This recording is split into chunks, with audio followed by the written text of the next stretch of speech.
5 a.m. here in Washington, where we have new CNN poll numbers this morning in two critical battleground states.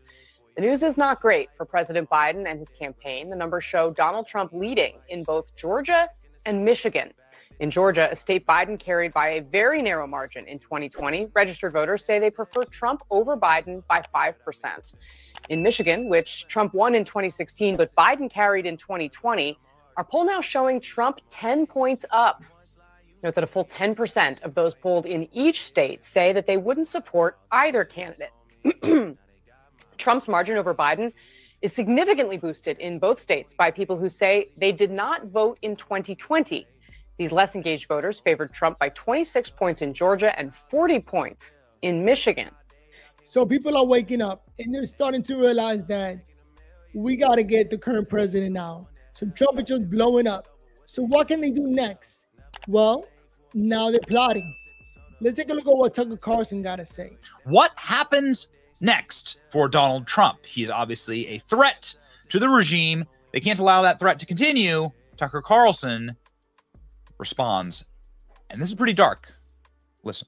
So they're obviously going to see X as a platform. They're going to try and take X offline and metaphorically assassinate X. You've spoken at length in multiple situations about how you think that we are speeding towards assassination potentially for Donald Trump in his candidacy, because equally Donald Trump speaks hard truths that are uncomfortable for people, and also Donald Trump is a threat to the existing system.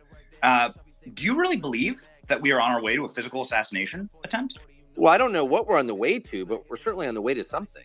I mean, one of, the great lie that we tell ourselves is that our lives in the world are static. They're not. They're always progressing towards something. We don't usually know what it is, but we're always on the road to somewhere.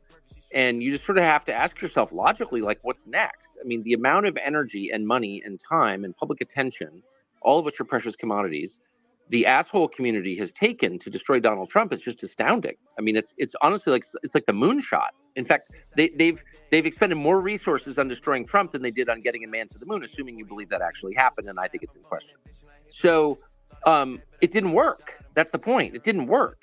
I mean, when they wanted to stop Bernie Sanders, remember, they kind of seemed to threaten his wife with criminal prosecution. Do you remember that? And all of a sudden, Bernie Sanders is on board with everything, and he stops whining about the billionaires, and he's actually friends with Goldman Sachs now. And like, Deutsche Bank isn't so bad. And like, I'm all in on the war in Ukraine. And of course, we'll take refugees from Gaza. Like they turned Bernie Sanders into a bitch. And they did that by applying pressure points, of course, which is what they always do. And they've done that to Trump at scale. We're going to put your son in jail. We're going to put your oldest son in jail. And Trump's like, yeah, f you.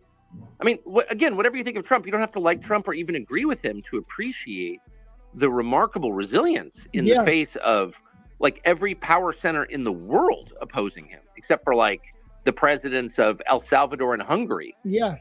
Everybody's against Trump and he's still standing. So that does raise the question, like, okay, what next? You indict him 4 times. You threaten him with life in prison. These are credible threats, by the way.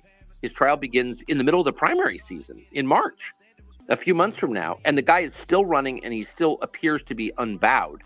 So, you're kind of reaching to the bottom of your bag of tricks and you find it empty. And it's like, we're threatening you with life imprisonment. Call it off. Drop out. Pick a successor and leave. Retire. We'll leave you alone. He won't. So, like, what else are they going to do? I don't know. I mean, I'm just guessing here. But, like, why wouldn't they kill him? Seriously.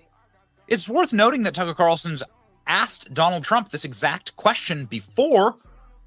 How did Donald Trump respond to the will you be assassinated question? So the reason I'm asking you is I'm looking at the trajectory since 2015 when you got into politics, for real, and then won. It started with protests against you, massive protests, organized protests by the left, and then it moved to impeachment twice, and now indictment. I mean, the next stage is violence. Are you worried that they're going to try and kill you? Why wouldn't they try and kill you, honestly? They're savage animals. They are people that are sick, really sick.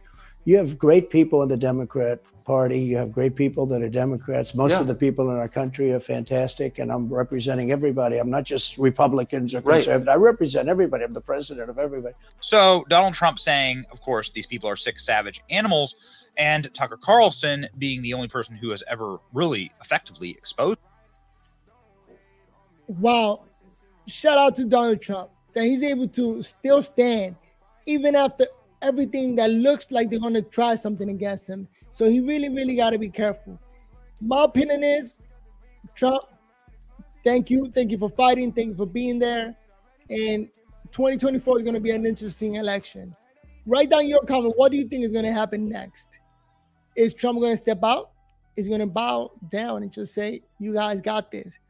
Or is he going to continue fighting? I personally think that he definitely believes in the Secret Service protecting him and making sure that nothing happens to him. So he's not really worried because of them. You know, they are assigned to take care of him. And hopefully they follow through and just protect him all the way till he wins. Because in 2024, looks like Biden is going to lose. But hey, if you're still stuck around watching this video, go ahead and subscribe. Help us out. We're trying to grow this channel. And write down your comment, most importantly. I want to hear your opinion, what you got to say. I want you to be verbal on life. Let's make it happen. So let's go.